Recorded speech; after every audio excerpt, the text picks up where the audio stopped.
un petit peu broche à foin. Yasmine Abdel-Fadel. On peut pas être un chef à temps partiel. Moi, ce qui me dépasse, c'est que le dossier, là, il est pas nouveau depuis une semaine. Marc-André Leclerc. Il n'a pas de règles. Et ça, quand il n'y a pas de règles... La rencontre. Il va falloir s'accrocher à quelque chose qui est ancré dans la réalité des Québécois. Non, mais elle l'a dit, c'est irréprochable. Hein? Sa gestion est irréprochable. Il faudrait qu'il sourie, qu'il a l'air plus enjoué. Ah, mais Yasmine, attends, là, on a la moitié du bouclier, là. C'est exactement ça. La rencontre. Abdel-Fadel Leclerc. C'était la rentrée parlementaire à Ottawa. On s'attendait là, à une collision entre Justin Trudeau et Pierre Poilievre, mais ce qui a retenu l'attention, c'est une sortie musclée du premier ministre qui a accusé l'Inde d'avoir commandé l'assassinat d'un Canadien d'origine sikh. Ça s'est passé en Colombie-Britannique au cours de l'été. Je vous fais entendre un extrait là, du témoignage du premier ministre en Chambre. L'implication de tout gouvernement étranger dans le meurtre d'un citoyen canadien en sol canadien constitue une violation inacceptable de notre souveraineté. Un tel acte va à l'encontre des règles fondamentales qui régissent les sociétés libres, ouvertes et démocratiques. Yasmine Abdel-Fadel, Marc-André Leclerc, bonjour à vous deux. Allô? Bonjour. Alors Yasmine, est-ce qu'on assiste là, au début d'une crise diplomatique avec l'Inde? C'est certain, on s'enligne vers ça, c'est déjà entamé.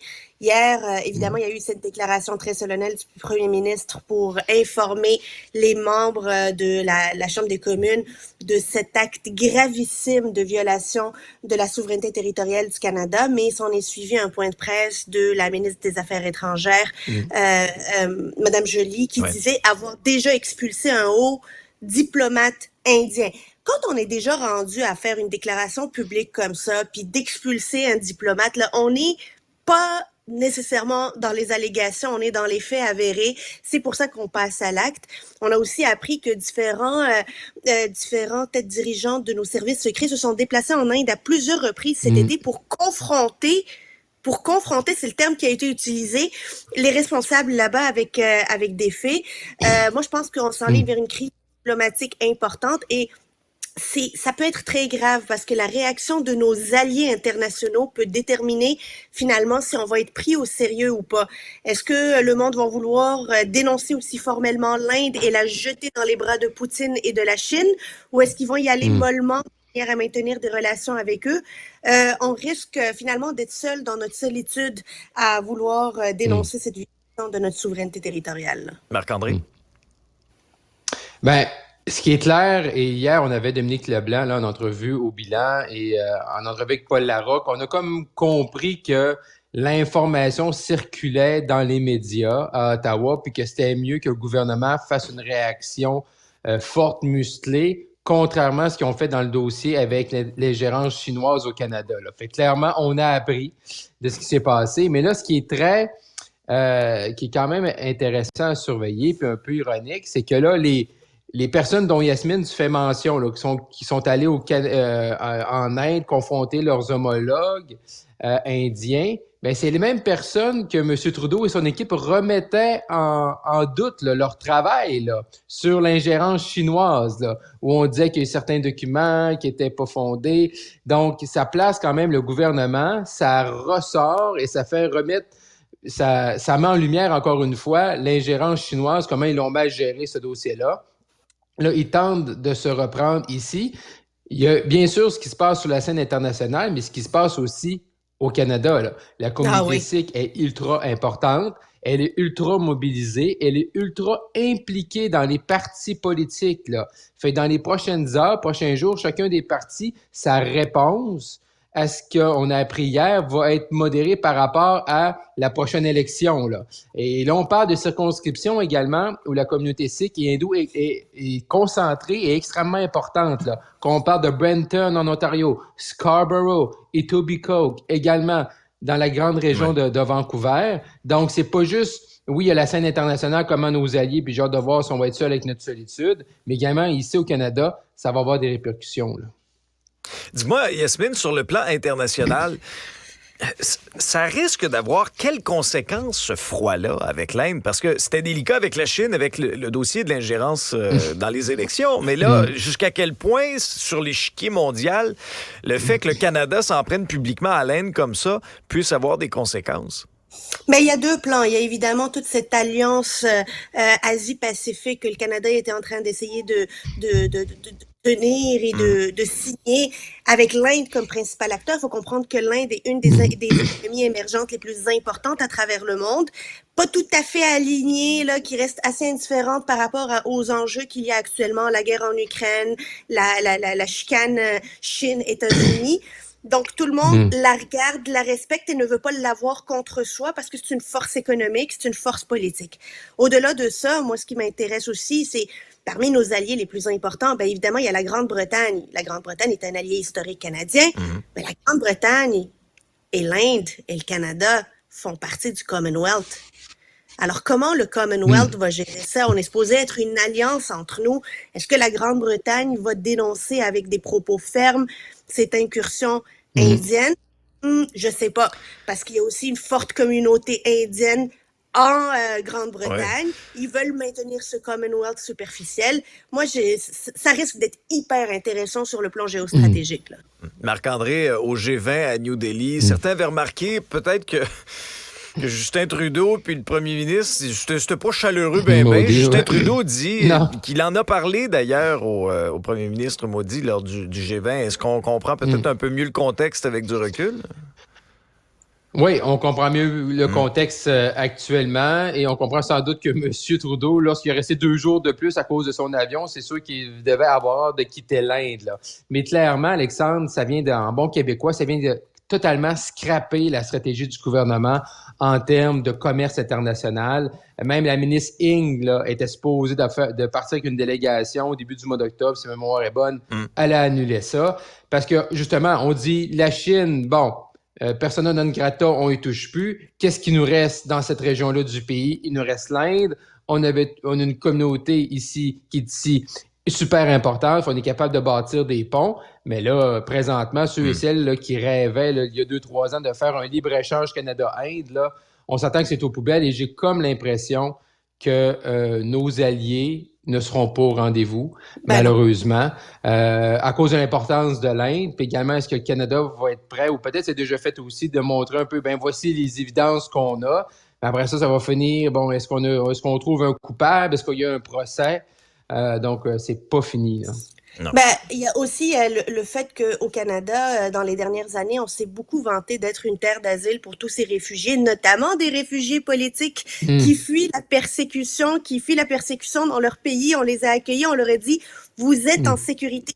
Donc, le Canada ne peut pas se permettre d'être mou sur cette question-là. Il a été une terre d'asile pour bien des réfugiés politiques à travers le monde. Et le dernier message que le Canada devra envoyer, c'est de dire, il y a des pays qui peuvent ici venir violer notre territoire, violer notre souveraineté, violer qui on est et nos idéaux, et qu'on va rien faire. Donc, il s'agit d'un message que le gouvernement n'a pas le choix de tenir, un message ferme, quitte à ce que ça ait des conséquences diplomatiques, économiques et autres. Oui, non, c'est sûr que ce sont des accusations, des allégations très, très, très sérieuses. Décidément. Dans les affaires courantes, on va changer de registre un petit peu. On a tous remarqué la hausse du prix du panier d'épicerie. Marc-André, tu nous le rappelais. C'est toi qui s'occupe, c'est ta tâche, c'est ta responsabilité. Oui, c'est ma tâche à la maison. T'as vu la progression.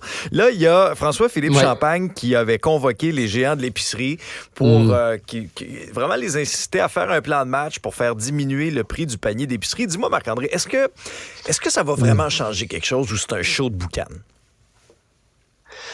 Moi, Alexandre, là, hier, j'étais gêné. Puis je veux pas parce que je veux défendre les géants de l'alimentation, puis j'ai pas d'action là-dedans, puis j'ai pas de famille qui ont des supermarchés. J'ai aucun intérêt. Comme tout le monde, le dimanche, je vais faire mon épicerie pour la semaine. Ça me coûte 50, 75, 100 piastres de plus qu'avant la pandémie.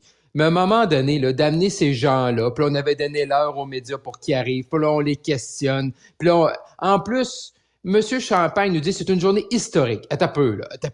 Historique? On n'a pas la même définition de journée historique. Il a dit ça en point de presse, Alexandre. Je veux dire, Neil Armstrong, quand il a marché sur la Lune, là, ça, c'est historique. Okay? Oui. Je veux dire, on va le garder. Mais dans les annales du Canada, le 18 septembre 2023, il n'y aura pas historique à côté. Il n'y a pas une étoile marquée historique. Là.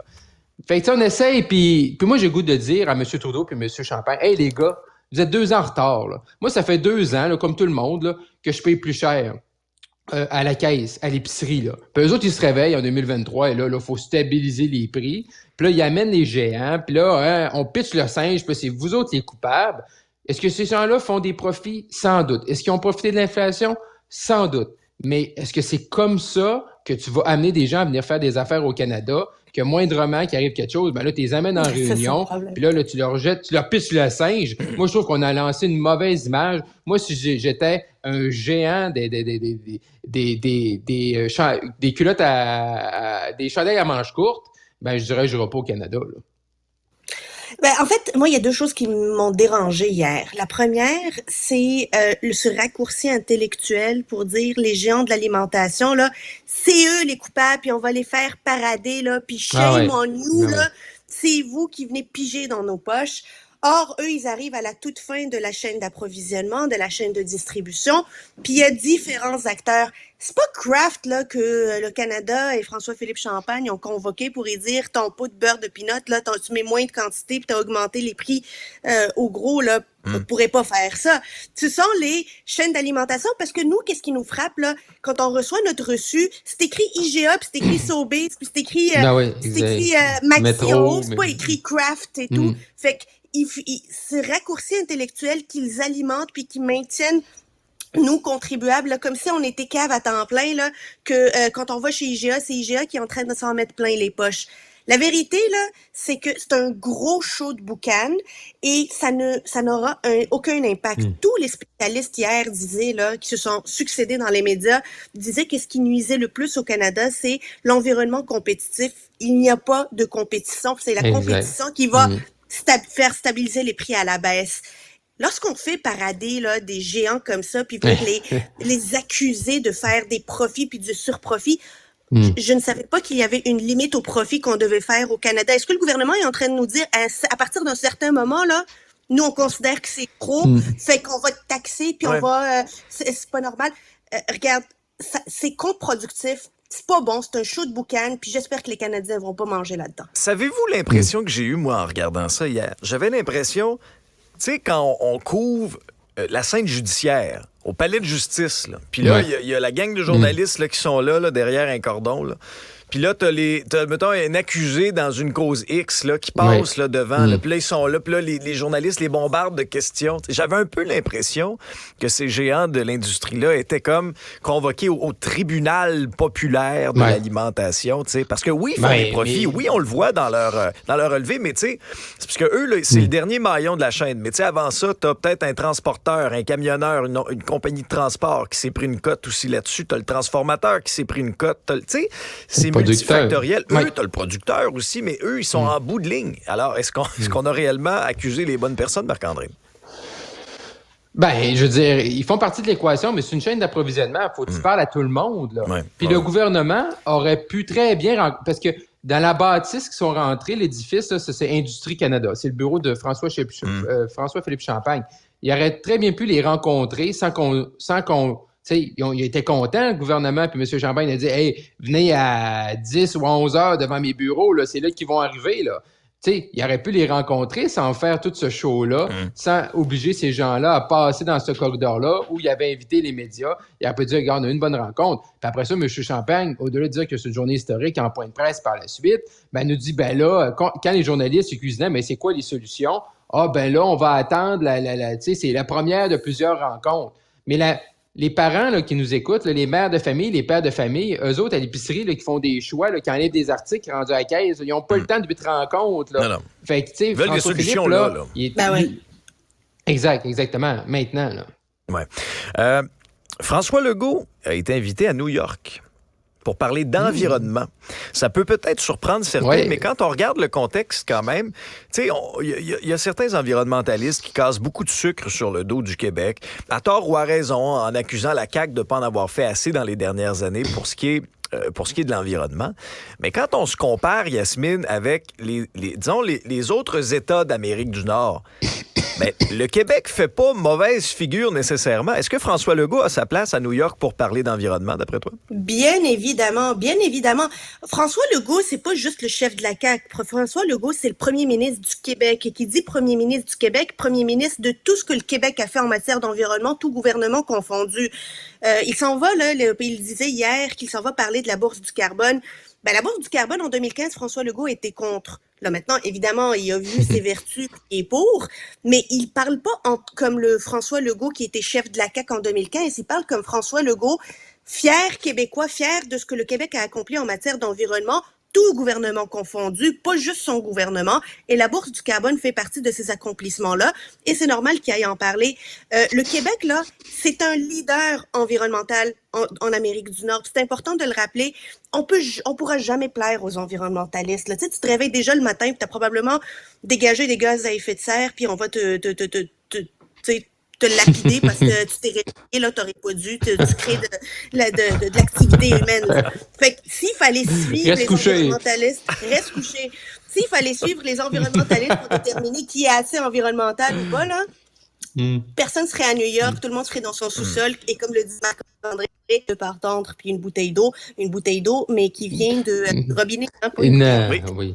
Bouteille recyclable, réutilisable. Recyclable.